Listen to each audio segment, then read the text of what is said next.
There is a strange thing about being alive. You are inside the moment, and yet you are watching it happen. Breathing, thinking, noticing that you are thinking. I've always been fascinated by that space, the place where awareness looks at itself and quietly smiles.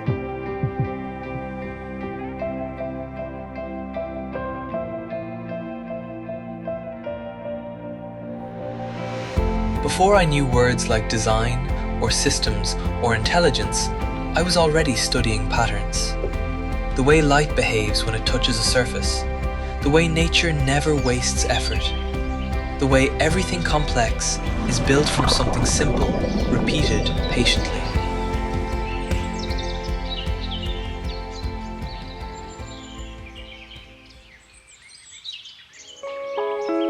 I learned early that the universe is not chaotic.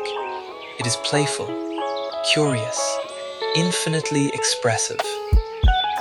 Look at a flower. It does not try to be beautiful. It has no concept of beauty, and yet it rearranges the mind of anyone who sees it. This is where my education began. I traveled to the mountains not to escape life, but to remember how it works. In the Himalayas, time feels wider. Thoughts slow down. Identity loosens its grip.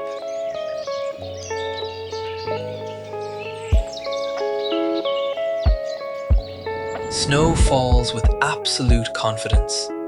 Rivers choose their path without consulting a plan. Birds navigate invisible architectures more elegant than any map we've drawn. Here, intelligence is not loud. It is embodied. Nature is not designed. It designs itself. And once you see that, you can never design the same way again. When I returned from these places, I didn't leave them behind. They followed me into my room.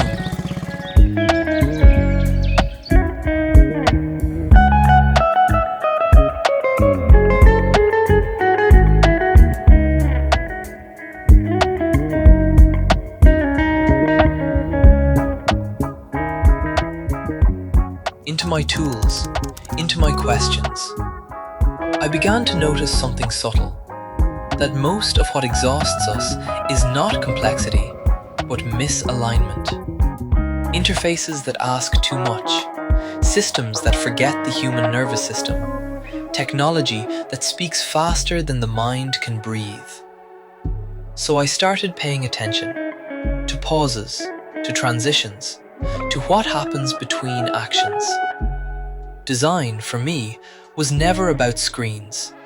Screens are just the surface where deeper forces meet. I was interested in flow, in coherence, in how intention becomes experience. I started with small things: spacing, typography, motion. But soon I realized something uncomfortable. A screen can be beautiful and still be violent. A system can be efficient and still be unkind. That realization changed everything. I stopped asking, "How does this look?" and began asking, "What does this do to a person over time?" As my work evolved, screens became pathways. Pathways became systems. Systems became environments that shape attention, behavior, identity. This is when design became serious, because nothing we build is neutral. Every interface trains perception. Every product teaches a rhythm of living. And now, we are building with intelligence that thinks alongside us. Artificial intelligence did not arrive as a miracle. It arrived as a mirror. It showed us how fast thought can move when friction dissolves, how quickly ideas can become form, how powerful amplification can be, and also how dangerous emptiness becomes when multiplied. Speed does not create wisdom, it reveals it. Without clarity, intelligence becomes noise. Without presence, power becomes chaos. This is where spirituality returned to the conversation. Not as belief, not as doctrine, but as technology of consciousness. It taught me that emptiness is fertile, that silence organizes complexity, that restraint is not limitation, but accuracy.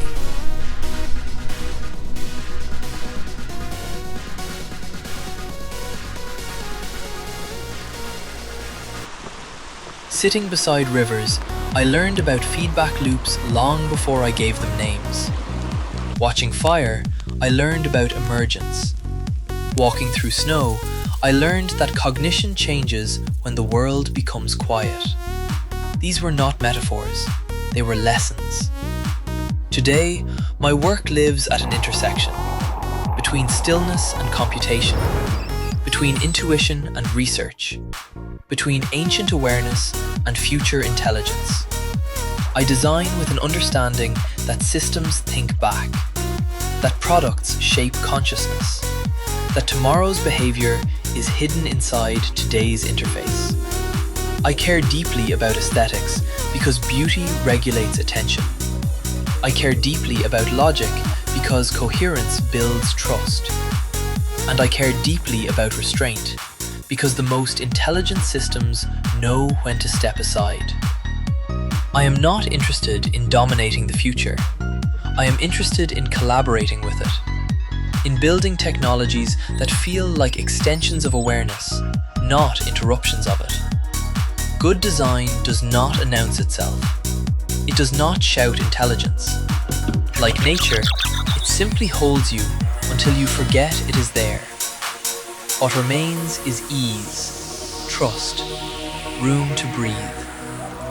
I continue this work not because I have answers, but because the questions keep evolving. Because curiosity is not a phase. It is a way of standing in the world.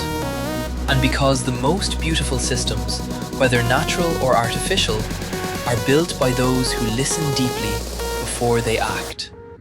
Again and again.